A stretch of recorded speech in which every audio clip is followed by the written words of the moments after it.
وقال علي عليه السلام: نعم القرن الرض، والعلم وراثة كرمة، والأداب حلل مجددة، والفكر مرجاة صافد.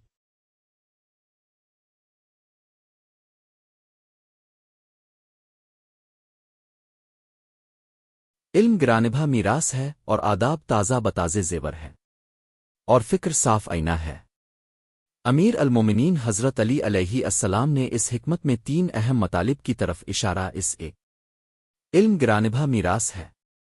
دنیا سے سفر آخرت اختیار کرنے والا انسان اتو علم امال میراث کے طور پر چھوڑ کر جاتا ہے، لیکن امام نے برخلاف مال علم کو گرانبھا میراث سے تعبیر فرمایا ہے کہ نکا علم کی آیت وریت میں کافی فضیلت بیان ہوئی ہے، چنانچہ پروردگار قرآن کریم میں ارشاد فرما رہا ہے: رفع الذین آمنوا منکم والزیں او تو العلم درجات، اللہ تم میں سے ایمان والوں اور جنہیں علم دیا گیا ان کے درجے بلند کرتا ہے۔ اور ایک حدیث میں رسول خدا فرماتے ہیں: فضل العالم علی العابد او فضل القمر علی سائر النجوم لیلاتو البدر، میزان الحکمہ جیم 8۔ عالم کو عابد پر ایسے ہی فضیلت ہے جیسے 14ویں کے چاند کو سارے ستارے پر فضیلت ہے۔ اپنے ملاحظہ فرمایا علم کو ذاتہ فضیلت حاصل ہے، لہرا امام نے اسے گرانہا میراث فرمایا ہے۔ علم جسے میراث کے طور پر ملتا ہے وہ سعادت مند ہو جاتا ہے، اور علم کے ذریعہ اس میت کو ثواب پہنچتا ہے جو کتاب شاگرد کی شکل میں چھوڑ کر جاتا ہے، مال کے برخلاف۔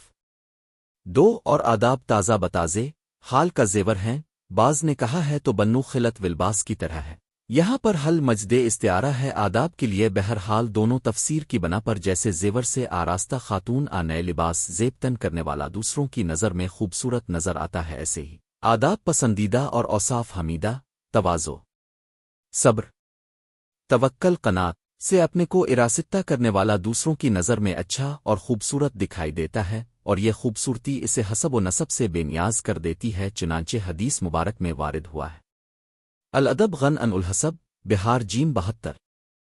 3 فکر صاف و شفاف آسمین ہے، یہ بھی آئینہ فکر کے لیے استعارہ ہے۔ جیسے انسان امیا کے بغیر محاسن و معانیب صورت کو تشخیص نہیں دے سکتا، ایسے ہی فکر کے بغیر حق و باطل کو جدا نہیں کر سکتا۔ آئینہ ہے مگر اس پر گرد و خاک جمی ہو تو کوئی چیز صاف نظر نہیں آتی، ایسے ہی اگر فکر کے آئینہ پر ہوا او ہوس کی خاک بیٹھ جائے تو کوئی چیز صاف نظر نہیں آئے گی۔ ہاں اگر آئینہ شفاف ہے تو اسے ہر چیز صاف نظر آئے گی اور وہ اپنے حسن کو نکھار سکتا ہے۔ ایسے ہی جب امیا فکر صاف ہوگا تو حقیقت کا راستہ صاف نظر آئے گا اور وہ حق کے راستے پر گامزن ہو جائے گا۔ نتیجہ میں ایسی فکر 1 سال کی عبادت سے بہتر نظر آئے گی، چنانچہ حدیث مبارک میں مرقوم ہے کہ تفکر سا خیر من عباد سن، 1 گھنٹے کی فکر 1 سال کی عبادت سے بہتر ہے۔